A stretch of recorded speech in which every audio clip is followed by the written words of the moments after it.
दोस्तों, आज मैं आप सभी को सुनाने जा रहा हूँ मेरे द्वारा लिखी गई कहानी, जिसका शीर्षक है अनजाना सफ़र। आज कुछ यूं हुआ मेरे साथ। रात के 11:45 बजे मेट्रो का इंतज़ार करते करते मानो सांसें थम गई। थक हार के जैसे तैसे खुद को खींच के प्लेटफॉर्म तक लाने में बहुत मेहनत लगी। उस मेट्रो स्टेशन पर बस अकेला था मैं, दूर दूर तक कोई नहीं। उस स्टेशन पे लगी घड़ी और दूर से दिखती चमकती इमारतें मुझे उनके वहां होने का एहसास दिला रही थी। कितनी शांति थी उस जगह। कोई शोर नहीं, कोई गाड़ी का हॉर्न नहीं।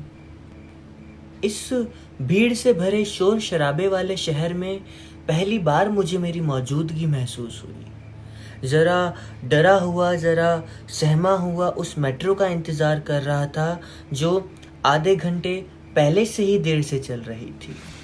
अपना फ़ोन जेब से निकालता, कुछ मैसेजेस बिना खोले ही ऊपर से ही पढ़ के छोड़ देता, इधर उधर देखता, फिर किसी सोच में पड़ जाता। अलग होती है ना वर्किंग लोगों की दुनिया। मशीन बन जाते हैं और समय के तो इतने पाबंद कि अगर 1 मिनट भी लेट हुए तो हाफ डे लग जाएगा। उसी वक्त मैंने देखा दूर से नज़दीक आती वो मेट्रो की रोशनी और उसके हॉर्न की आवाज़ मेरे चेहरे पे मुस्कान ला रही थी। वो मेरे कानों में जाके मुझे उसी आवाज़ से रूबरू करवा रही थी जिसको सुन के मैं बचपन में भी यूं ही मुस्कुराया करता था।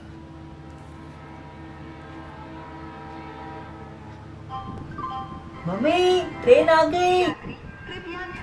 ये आजकल की ट्रेन भी ना समय का कुछ पता नहीं होता। बेटा चलो, हाथ पकड़ो। पापा जल्दी। भाई साहब, आपका सीट नंबर। अच्छा, अरे ये वाली सीट है, जल्दी इधर आओ। लाइए मैं रख देता हूँ। अरे नहीं, मैं रख देता हूँ। बेटा चलो यहाँ बैठो। मम्मी पानी दो ना। और वो मेरे बैग में से मेरा वीडियो गेम। बेटा पहले ट्रेन तो चलने दो। तू भी ना। रुक बेटा, मैं निकाल। भाई साहब थोड़ा सा पैर साइड करेंगे भाई साहब? अरे आप आराम से निकाल लीजिए, कोई दिक्कत नहीं है। आप बस मेरा बैग थोड़ा सा इधर रख लीजिए। धन्यवाद भाई साहब, धन्यवाद। कहाँ तक जाएंगे आप ऐसे? मैं बस यहीं जयपुर तक जाऊँगा। और आप? हम बस यहीं अलवर तक। इसके बस ताऊ जी का घर का मुहूर्त है, वहाँ से फ्री होके हमारा भी जयपुर ही घूमने का है। मम्मी वो बड़ा वाला हवा महल भी देखेंगे ना?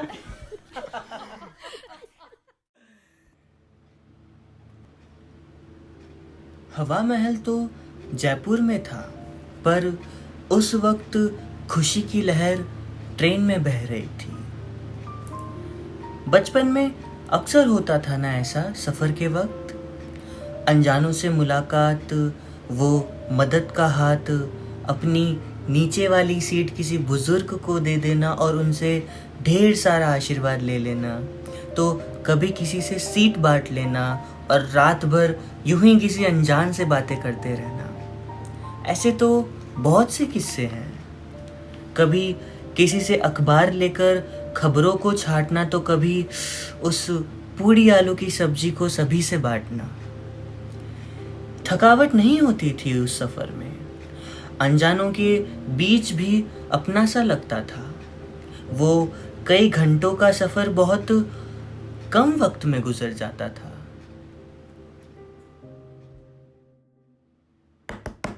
भाई कब से आवाज़ लगा रहा हूँ? लास्ट मेट्रो है, उसके बाद मेट्रो नहीं मिलेगी। कहाँ से आ जाते हैं। Sorry, thank you. मेट्रो में कदम रखते ही मेरा वर्तमान आ गया। भीड़ का हिस्सा बनते हुए कानों में ईयरफोन्स लगा करके मैं वहीं गेट के पास खड़ा हो गया। मेट्रो के चलते मेरी नज़र बाहर गई तो देखा उसी सीट पर बैठा मेरा सुकून मुझे जाते हुए देख रहा था।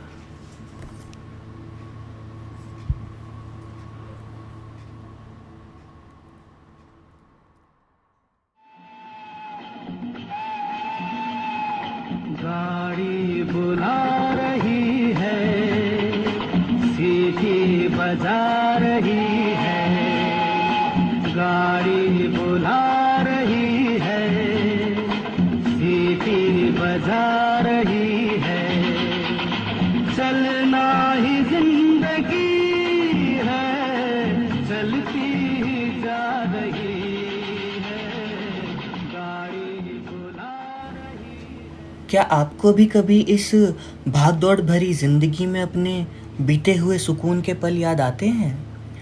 बताइएगा ज़रूर मुझे कमेंट बॉक्स में। बस इतनी सी थी ये कहानी मेरे हिस्सों के पन्नों से। अगर पसंद हो आपको ऐसी ही कुछ किस्से और कहानियाँ जो ले जा सके आपको किसी और दुनिया में या फिर किसी रोमांचक सफ़र पर, तो लाइक, शेयर और सब्सक्राइब करके बने रहिएगा वंश निश के साथ। आप सभी का धन्यवाद।